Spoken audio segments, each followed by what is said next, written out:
Hi, here's a video demonstration for ECE 8210 Lab 4, which is a solar-powered reverse osmosis water filtration system. So first I'll just run through the connection of the system. Down here we have our feed water intake, which runs to our feed valve into our first filter to remove any large organic matter or sediment, into our automated valve, which adds an extra layer of protection in case of failure of the first valve.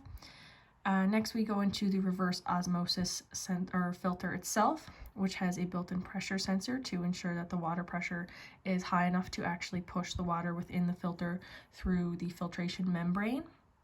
We have our wastewater output. Then our clean water goes back through another automated valve before going into our storage tank. Our storage tank has a level sensor, and then from our storage tank we have our second filter, a carbon filter, just to remove any remaining particles that weren't removed by the first filter or the reverse osmosis filter. And then we have our faucet valve, and then finally our water control button. Up at the top we have our PLC, which is used to control all of the valves as well as read our level and pressure sensors over here. And then we have our solar panel unit, which is used to obviously power our PLC, our valves, and our sensors and anything else that needs power. So as you can see in the system right now, our tank is completely full and all of our valves are off. The valves are shown based on state, 0 being they are closed and 1 being they are high. And then we have our pressure sensor. For this demonstration, we're going to assume that if the pressure is below 25, that the pressure is too low to run water through the filter. So we will go ahead and turn our water on. So our water is turned on.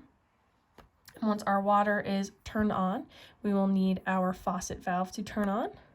So to turn on our faucet valve, we will set this value to 1, and as you can see, the state changes, showing that the storage tank valve is now open and water is being drained. So as you can see, we'll have water start to drain from our tank. This value is going to continuously decrease for however long we have that valve open.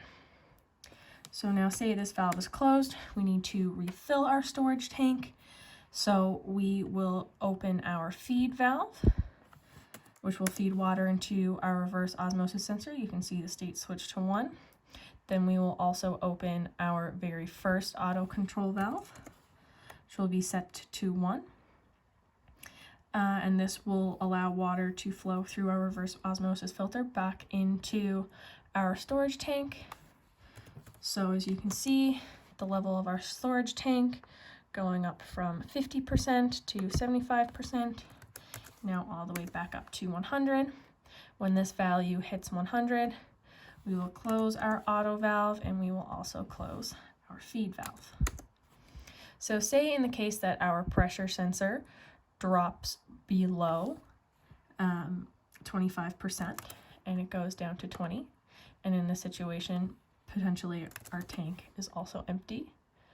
So if our tank isn't full, we'll also need to have this auto control valve on and our feed valve on. So in this case where the pressure here is too low, we will have this auto valve actually shut off. Then that way it will allow more water to come in through the feed and stay inside of our reverse osmosis filter in order to allow water to actually build up into the clean water side for our output.